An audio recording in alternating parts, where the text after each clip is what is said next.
On today's show, we discussed the possibility yesterday that the Bucks season could be on the brink of elimination, and unfortunately now it is reality after an absolutely epic fourth quarter collapse. It was an absolute disaster, and the Bucks also weren't able to withstand a playoff masterpiece from Jimmy Butler. Giannis returned, but the Bucks still lost. They're now down 3-1 in the series. Let's talk about what we just watched.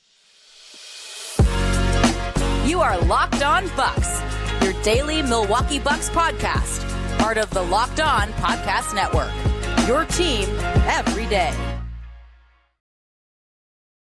You are Locked On Bucks. My name's Kane Pittman. You can see and hear me on this show Monday to Friday and on the weekends during the postseason. I don't know how many we've got left. Maybe not. Yeah, maybe not that much longer, Kane. Your weekend. Yeah, we may not have any weekends left in the postseason, but anyway, you'll catch me Monday to Friday on this show. Also find my work over at ESPN alongside me, the founder of brewhoop.com.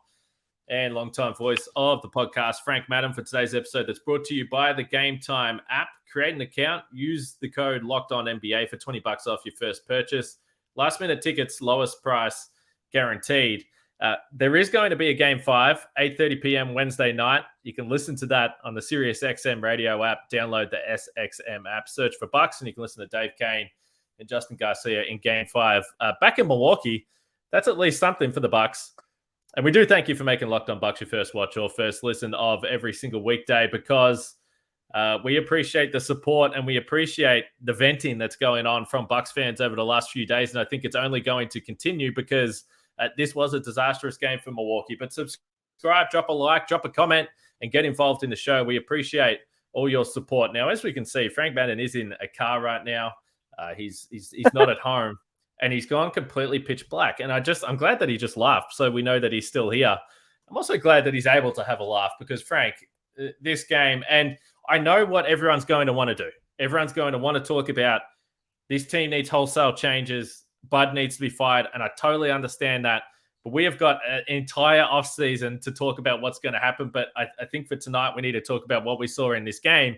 And for 3.5 quarters, the Bucks were just holding the heat at bay. They were withstanding the Jimmy Butler charge, but this was just, it could not have been any worse in the final 6 minutes of this game. Turnovers, terrible shot selection, and fouls, poor defense. It all just went to absolute crap. Well, first off, Kane, we should start this by saying that this is the third place I've been trying to record this. We started I'm in a hotel tonight with my family. Yeah. So I had to leave them in the room. Then I tried to do it in like the open area, and you couldn't hear me because of like background noise. I went into one of my cars, and the connection was too bad. I switched phones. I've now tried a laptop, my personal phone. I'm on my work phone now, and I switched to my other car, which has white seats, so at least it's like a little bit more visible. And by the way, my earbuds just stopped working. So this feels like a fitting start to this podcast. We just can't get it right. You're under the weather. It's Kane's flu game, but unfortunately the Bucks could not live up to it. But that game did not help. Let me tell you, if I thought I was feeling crap beforehand, it has not helped after this game. It is a battle. I mean, it's the kind of game that makes you think about your family and friends, and think about how silly it is that we care about what strange men that we don't know do with a circular round ball trying to throw in a hoop, right? Who cares, Kane? Who cares? Why do we care about sports? What do we care about the NBA? That's sort of how my brain's been kind of coping. I feel like I'm coping way better with this than probably a lot of Bucks fans, which I don't feel good about. But I don't know. But Justin was hinting at me being the negative Nelly on last night's pod. And so I'm just here to remind you, I mean, I actually take losses and disappointment pretty well, especially because I'm definitely in the class of like, I still am like, just especially watching this, like, honestly, like in a weird way, I think there's like cosmically, when you think about the Bucks and their contention window and what does this mean for like, oh my God, was the window closed last spring when Middleton got hurt? Some people look at it and say like, wow, I can't believe the Bucks, are on the verge of having, one finals trip in 5 years with Giannis, and they've totally like underachieved. I'm just like, man, you see this team out there? Like, can you believe this team won a championship? Woo! Thank God they somehow won a championship, because that did not look like a team that was capable of winning a championship out there tonight. Giannis, again, I'm not going to, throw any shade at Giannis. He obviously also had some struggles in the very late stages of the game as well. But to come back from the injury, we saw him favoring the back at various points. I mean, to drop a triple-double, I mean, you wasted one of the great Brook Lopez performances you're ever going to see. The two of them together were masterful. But unfortunately, Jimmy Butler basically equaled however many points, 58 points, whatever Brook and Giannis had together. Jimmy Butler literally almost matched it. Jimmy had almost as many points tonight as he had in the entire freaking 4-game sweep of the Heat 2 years ago, which now seems like still one of the most bizarre series ever. And unfortunately, I mean, again, we saw the Bucks overcome Jrue Holiday and Khris Middleton having bad shooting performances and poor decision making when they won a championship 2 years ago. And for the most part, Khris offensively generally was pretty good. Jrue obviously was way up and down. We've oft-cited his worse than Eric Bledsoe true shooting numbers since coming to Milwaukee. And unfortunately, those two guys couldn't make shots tonight, and didn't matter for most of the game because literally Jimmy was the only guy doing anything for Miami. But he absolutely went to another level down the stretch, and the Bucks just went kind of Keystone Cops after going up 101-89. And, just some of the stuff that you alluded to. I mean, Jrue Holiday, just the turnovers, some of the shot selection from him. I mean, I can't believe he hit that 1-3. It looked like a terrible shot that he hit to put the Bucks back up 107-105. That was a crazy shot to see go down. But unfortunately, overall, the Bucks now find themselves in a spot that is not impossible, but it's going to be improbable to come back from this, just because winning 3 straight under any circumstances is not easy when you've already lost 3 times. You do not have the best player in the series. We always assume that's going to be Giannis, but it wasn't the case in the bubble. Jimmy outplayed Giannis in that series. Obviously, Giannis gets hurt.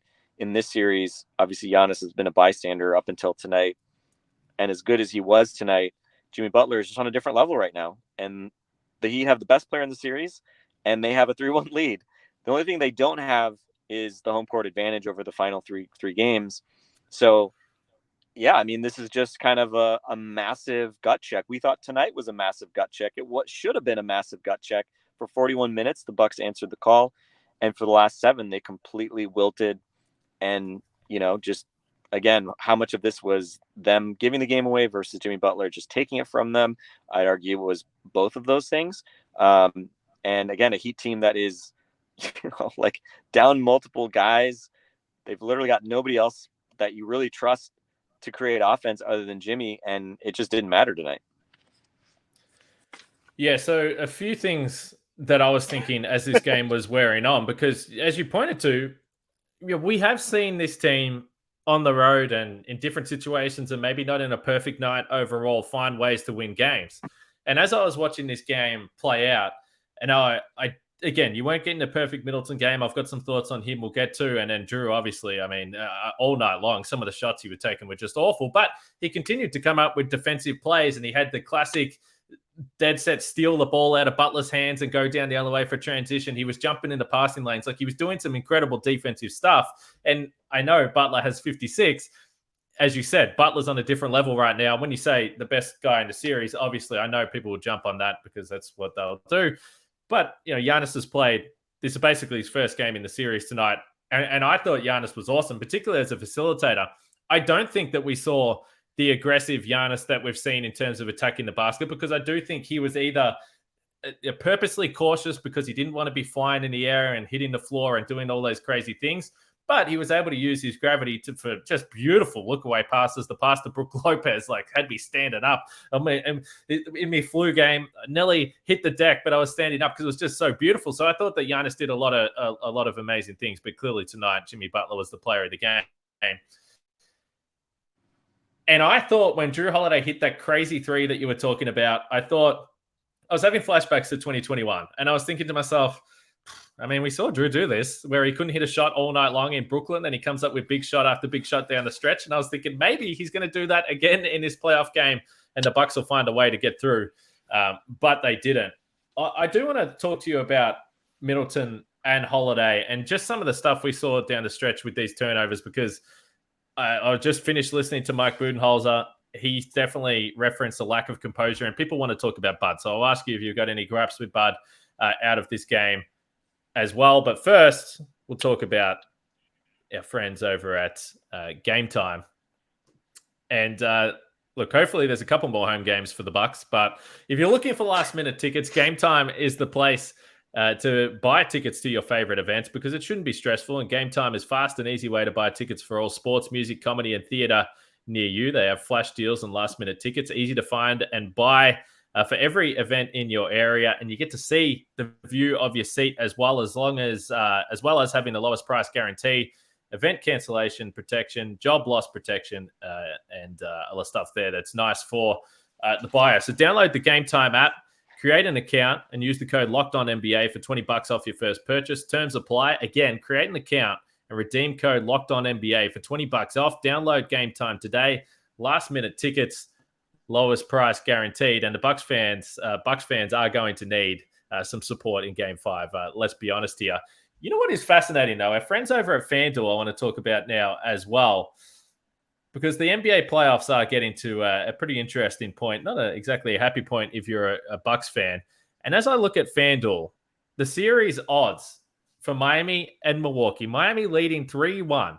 They're minus 152. The Bucks are plus 128. I cannot believe that you can't get more value on the Milwaukee Bucks right now after watching this series. So if you are interested in checking out the odds, don't miss your chance to get a no-sweat first bet up to $1,000 when you join FanDuel today. Just go to FanDuel.com/lockedon to sign up. That's right, because new customers can get a no-sweat first bet up to $1,000. If your first bet doesn't win, just go to FanDuel.com/lockedon, sign up, place your first bet, and you'll be in the running there. So that's FanDuel, an official partner of Major League Baseball. We do thank you for making Locked On Bucks your first listen of every weekday. We appreciate the support, and we're going to appreciate the feedback tonight. So make sure you drop all your thoughts on this disaster for the Bucks in Game 4. I'll be scrolling through the comments, and I'm going to be fascinated to see where people are at. I asked fans where the panic meter was yesterday. There was mixed results. I think everyone is going to be minimum 8 out of 10 on the panic scale, because it is a terrible spot to be in if you're the Bucks, even though they are going home.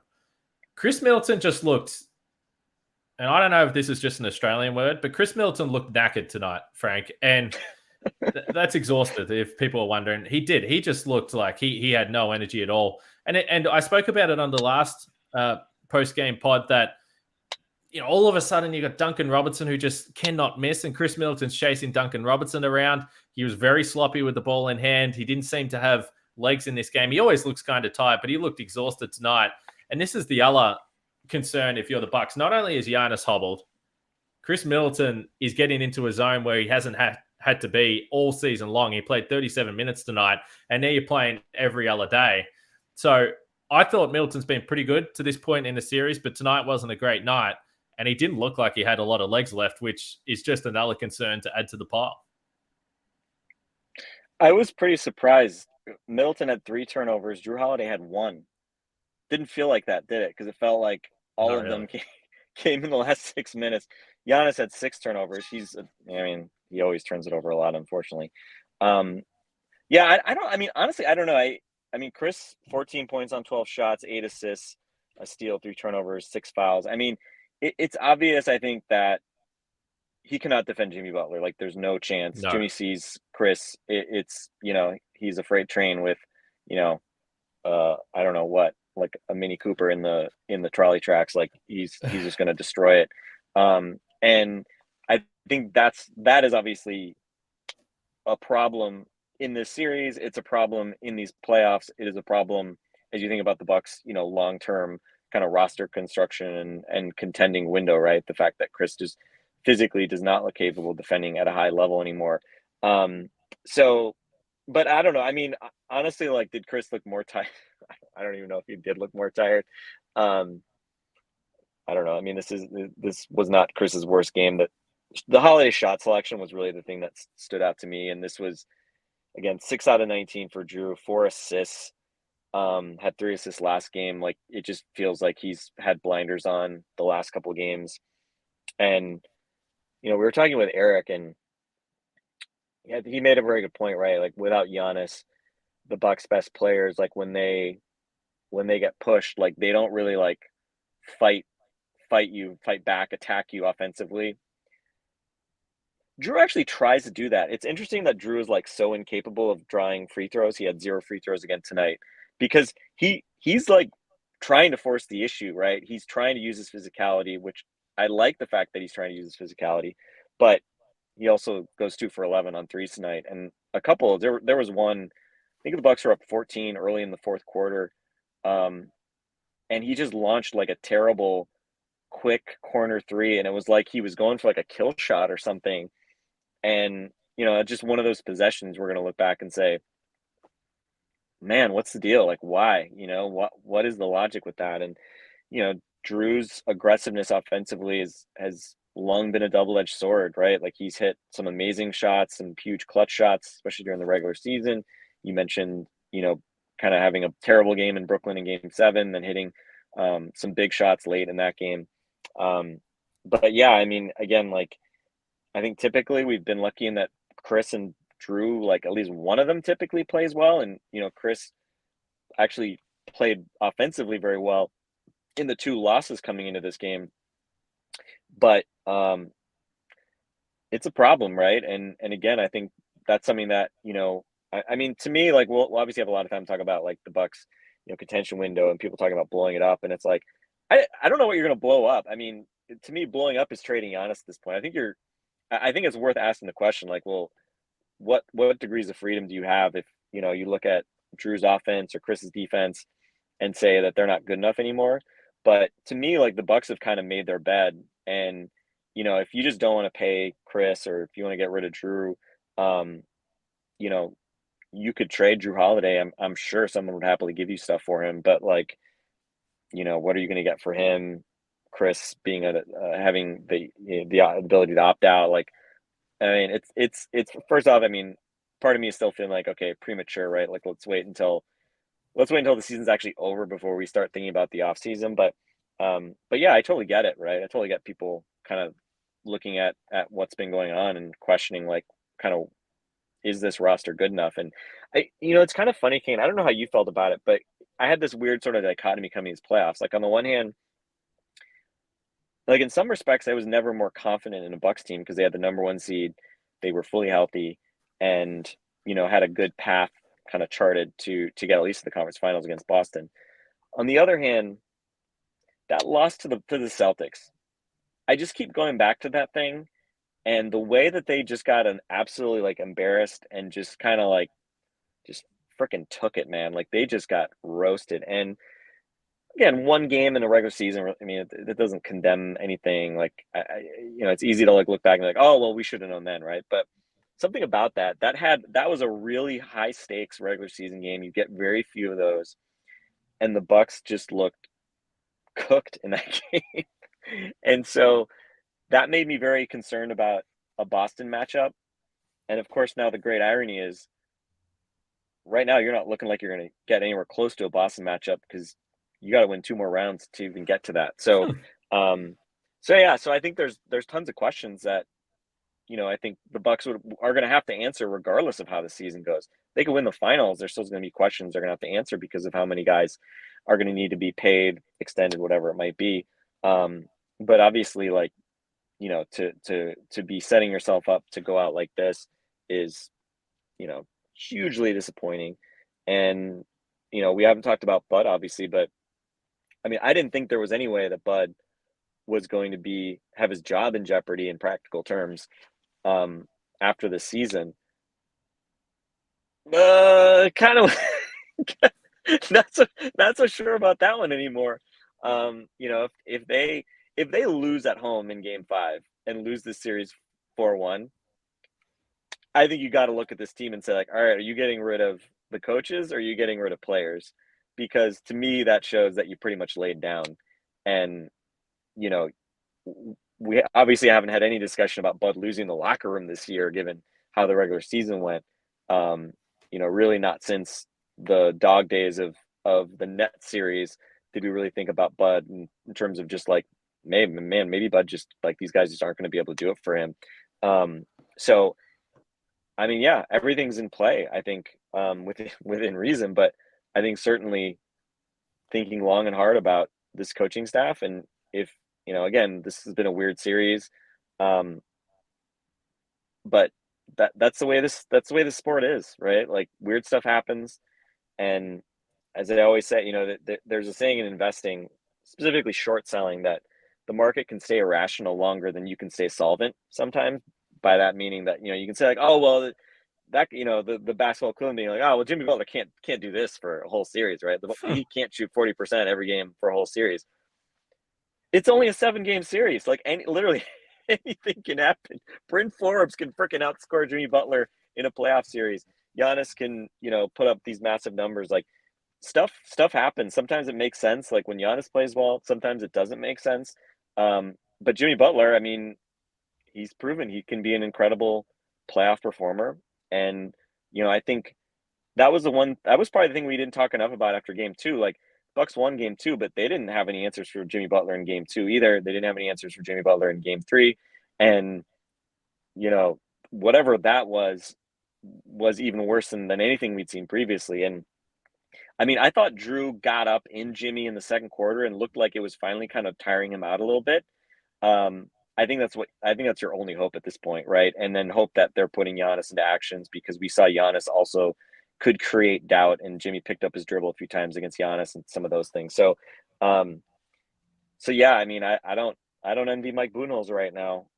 He's got to be wondering a little bit about what his future looks like, and Charles Lee maybe thinking, oh, should I take this Pistons job, or like, would I rather just take the Milwaukee job if Bud, is the guy that falls on the sword for a potential first round exit? So I don't know. There's obviously tons to unpack there, but there's plenty of blame to go around if you're trying to find scapegoats for being down 3-1. And I think, again, to me, you start with the players in a meltdown like this. You start with players, veteran players that have been through the gauntlet.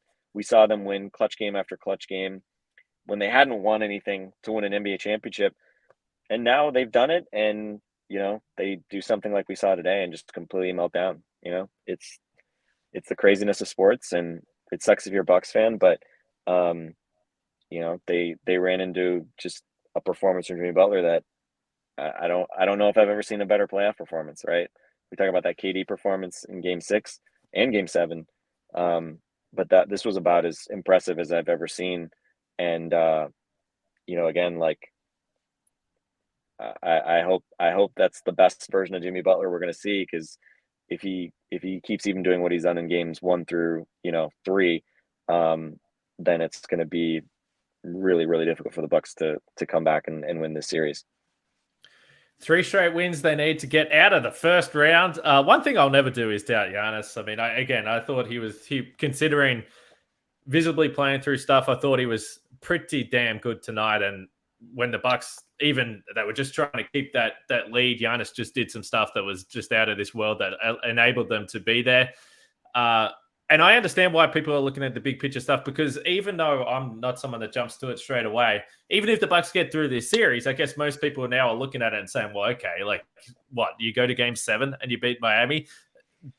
How are we supposed to feel confident that you can beat the Knicks and then you have to get to the Celtics? So it just feels like there is such a long road ahead for this Bucks team, because we've had many podcasts similar to this where we thought it was all over in 2021, but at least that started in the second round. So we're ramping things up a little bit here in 2023. I want to ask you about Bud this game though, Frank. So I want to come back to that a little bit later. There was some interesting rotation stuff. We've discussed it a little bit. So we'll get to Bud a little bit more after I talk about Prize Picks, longtime sponsor of the podcast. If you're not familiar yet with Prize Picks, you pick 2 to 6 players. If they score more or less than the Prize Picks projection, you can win up to 25 times your money on any entry. It's just you versus the projections available. If you had the Jimmy Butler over for points tonight, you're probably in the money. If you had Brook Lopez for the over in points tonight, you're definitely in the money, because 36 points, as you said, man, unbelievable. Wasted 36 on Brook Lopez. Unbelievable. And he's too big. Just keep doing it next game. That would be my recommendation to this Bucks team. Not only basketball, though, all other sports, baseball, hockey, golf, college sports, esports even. So you can find it all. Motor racing here on the PrizePicks app. Just download that PrizePicks app or go to prizepicks.com to sign up and play daily fantasy sports. First-time users can receive 100% instant deposit match up to $100 with the promo code Locked On.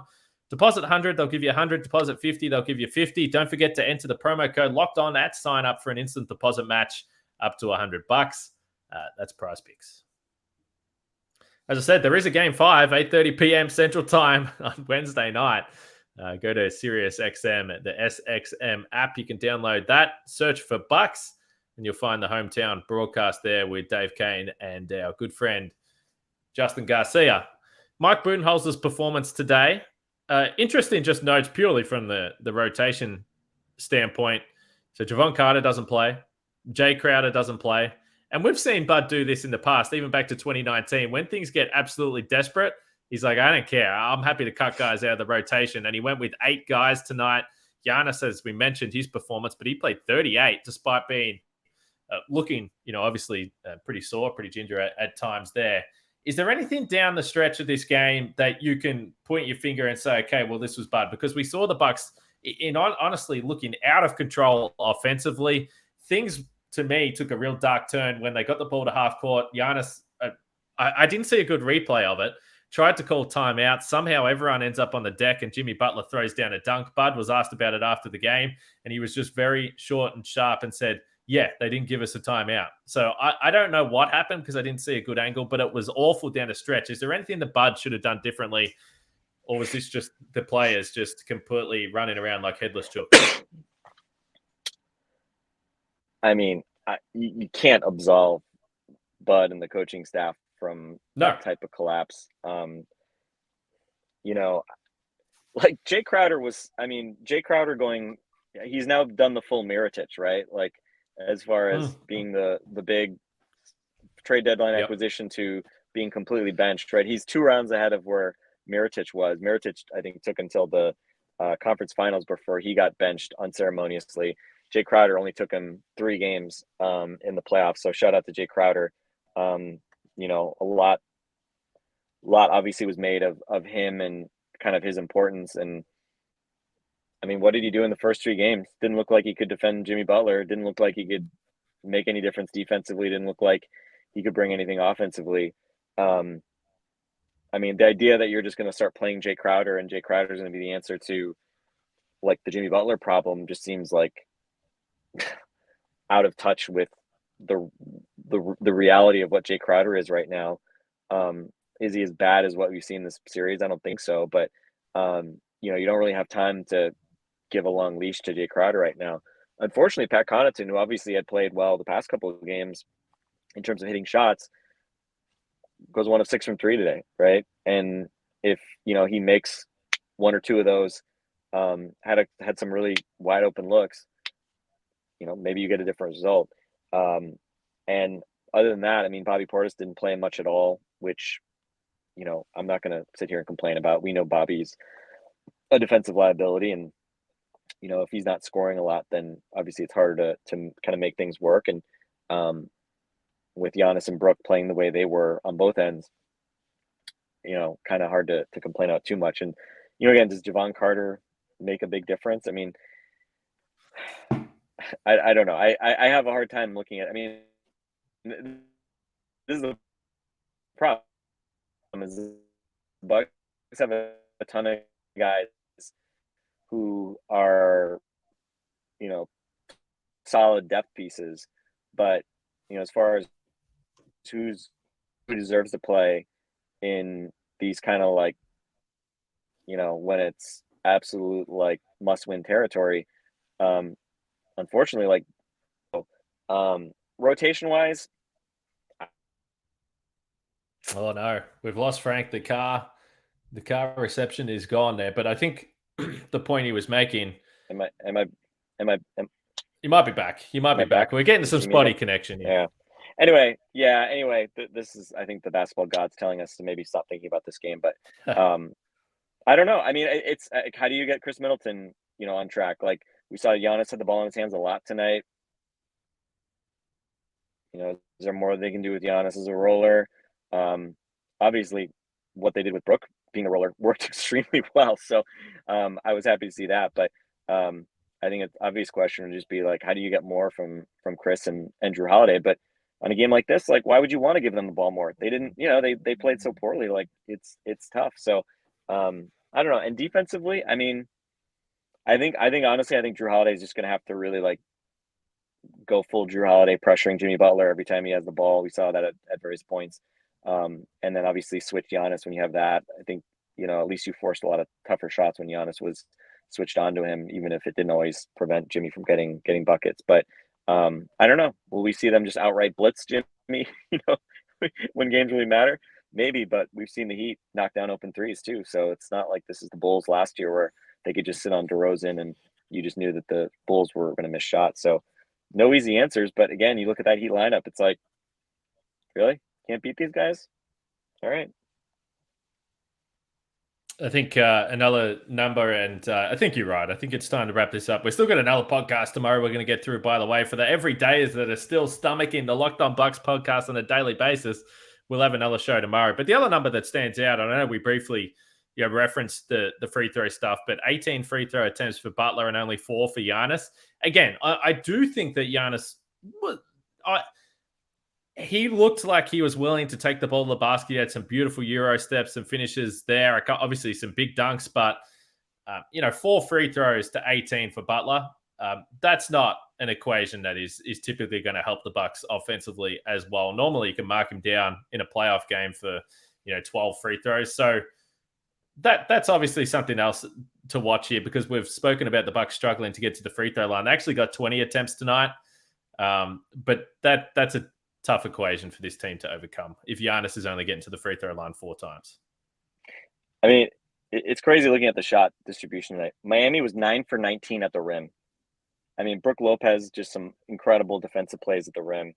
But unfortunately, Miami was 8 of 9 on long twos, mainly Jimmy, 21 out of 36 on mid-rangers overall, and shot 40% from 3, 13 out of 32 versus 13 of 40 for the Bucks. Turnovers were actually pretty even. Unfortunately, all the Bucks turnovers seem to come late in the game. I don't, I'm not sure what else to say about this one. I think it's going to be a long couple days for the Bucks. And I think, I would say my prediction at this point would be the Heat win in 6. I think Miami, up 3-1 going on the road.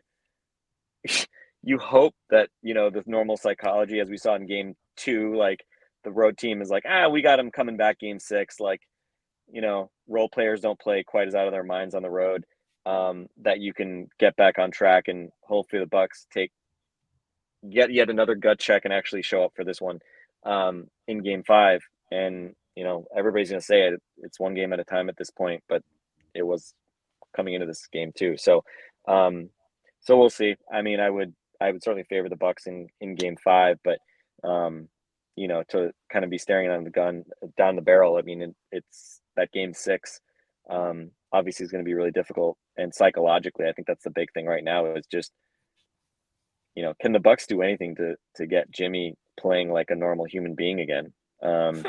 And I don't know. We've not. I mean, the Bucks are not a team that likes to just double a guy to hell and force other guys to make, give other guys wide open jump shots. But all you can do is continue to try different stuff.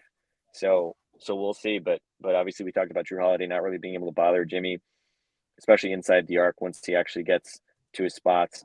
And that certainly happened today. Also, I would say too, like how many of those Jimmy Butler free throws came in the last minute? Like it felt like he probably had 6 free throws, late. So, but the numbers probably got exaggerated a little bit through that. But yeah, we'll see. I mean, Giannis obviously is not, we saw it's sort of things like when he was really attacking, like I felt like his movement looked quite good. There were some moments when he was like running up on defense where it looked like he was maybe feeling it a little bit. We saw him grimace at various points, that, he was feeling it.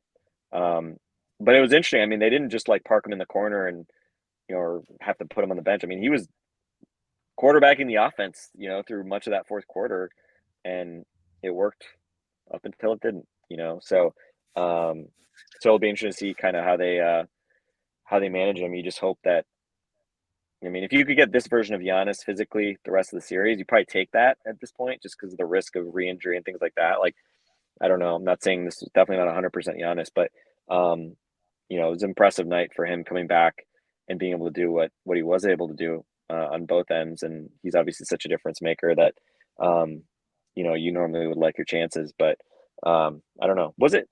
Kane, do you remember? Was it game 2 of the bubble series where the Bucks blew a huge fourth quarter lead? I can't remember if it was game 2 or game 3, but definitely had some shades of that tonight, just as far as like the sucker punch type of loss that this was. But we'll see how they react. They've only got I wish that I don't know. Do you wish there was a couple days off before this, or are you kind of just happy to get this over with and play another game? Because I'm kind of going both ways. If not for the Giannis injury concern, I'd probably just say like let's play tomorrow. but I don't know. We'll see. It is going to be a fascinating matchup when these teams play again on Wednesday, just to see how they come out. And does Miami look a little bit content to maybe not have the urgency to close out, or do the Bucks roll over?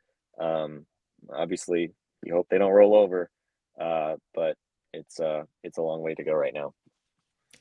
Yeah, I'm ready for game 5. That's either lose and move on with the off-season or win and just open up the hope of possibility here for the rest of the series. The Bucks have to win 3 in a row. Pretty simple equation. No more room for error in this first round series against the Heat. We are going to have a show tomorrow. We'll try and get a different perspective on the podcast, as we always try to do, and see what everyone else is saying about the Milwaukee Bucks right now, because I dare say there are some fans of some other teams in the East that are thinking, okay, now things are starting to open up for us. So the Bucks are in big, big trouble, but Locked On Bucks will be with you for the rest of the week. And then, of course, Game 5 on Wednesday night, and hopefully not the last post-game show of the season. Let's wrap it up. I got to go to bed, Frank. Honestly, I'm like a typical guy. I don't get sick often, and when I get sick, it's drastic times over here. So I got to go rest. I'm going to get this podcast up and go to bed. All right, I'm going to get out. I'm going to get out of my car, maybe do a little bit of work, and then go to a hotel room and try not to wake up a 5-year-old sleeping in there. All right. All the best with that. All the best to all our listeners as well. Hope you're handling this well, but drop a comment, a like, and subscribe and all those things, and help us out. We appreciate it. If you're listening to us talk about this, like you probably are not handling it well. That's true. That is true. Think about your loved ones. That's all I can say. Think about your loved ones. Think about your hobbies that don't involve basketball. That would be my recommendation here to emotionally get through this week. We'll speak to you all tomorrow.